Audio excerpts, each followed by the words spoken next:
नमस्कार, मैं हूं प्रत्युष खरे। आप देख रहे हैं अपना पसंदीदा और विश्वसनीय डिबेट शो सबका हिसाब होगा। मध्य प्रदेश, छत्तीसगढ़ के बाद आज राजस्थान में भी नए मुख्यमंत्री ने कमान संभाल ली। बीजेपी ने तीनों राज्यों में चेहरों के दोहराव का रिवाज भी बदल दिया और तेवर भी। बीजेपी का अगला टारगेट 2024 का लोकसभा चुनाव है, जिसमें 6 महीने से भी कम का वक्त बचा है। 3 राज्यों में मिली प्रचंड जीत से उत्साहित बीजेपी ने 24 का टारगेट 400 के पार रखा है। लेकिन क्या यह इतना आसान होने वाला है?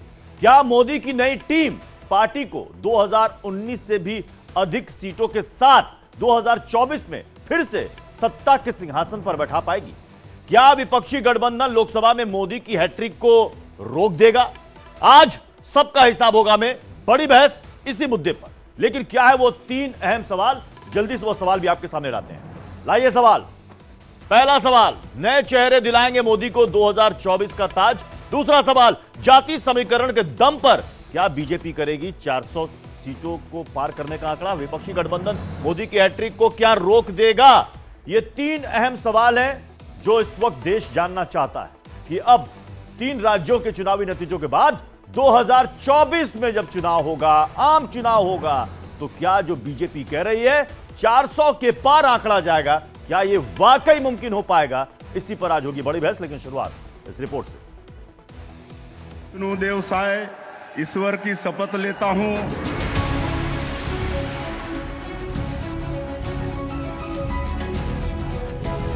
मैं डॉक्टर मोहन यादव ईश्वर की शपथ लेता हूं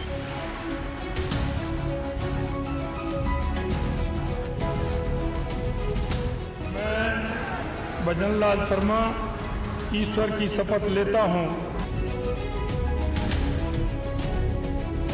24 के आम चुनाव से पहले प्रधानमंत्री मोदी ने अपनी लोकप्रियता का दम एक बार फिर से दिखा दिया है। विपक्ष को आईना दिखा दिया कि 2024 के रण में मोदी का मुकाबला कर पाना आसान नहीं होगा।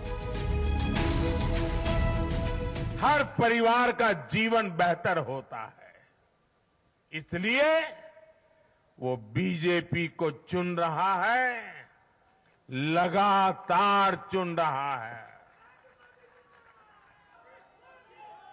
और कुछ लोग तो कह रहे हैं कि आज की इस हैट्रिक ने 24 की हैट्रिक की गारंटी दे दी है।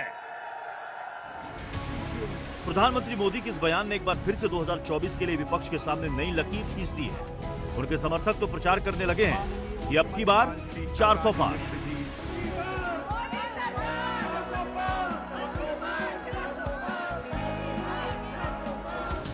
वैसे चुनाव में भी वक्त है, आगे क्या होगा ये कह पाना मुश्किल है। लेकिन इससे पहले 2019 के चुनाव में बीजेपी ने इन 3 राज्यों की 65 लोकसभा सीटों में से 61 सीटें जीतने में कामयाब रही थी, जबकि कांग्रेस राज्य की सत्ता में रहते हुए भी सिर्फ 3 सीटों पर ही सिमट गई थी। ऐसे में सवाल है कि क्या कांग्रेस मोदी का मुकाबला करने के लिए तैयार है?